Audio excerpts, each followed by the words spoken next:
Welcome to the Slop Temple. We pray this video helps. You'll start inside the Gmail app on your iPhone. Open it and make sure you're in the correct account if you use more than one. Next, tap the three-line menu at top left and choose All Mail or the Archive label. This shows archived messages. If you know the subject or sender, use the search bar and prefix within Archive to narrow results. This gets you directly to the message without scrolling through inbox clutter. Once you've located the archived message, open it so you can act.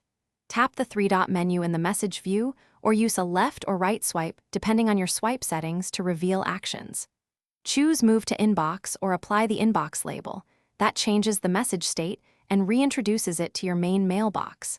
Make sure to confirm the action if prompted. This restores visibility in inbox while preserving other labels and metadata. After moving the email, go back to your inbox and pull down to refresh so the app syncs. You should see the restored message at the top or according to sorting. If it's missing, check that no filters or labels are hiding it and ensure you use the correct account. If syncing lags, force close Gmail and reopen, or toggle background app refresh and account sync in iPhone settings.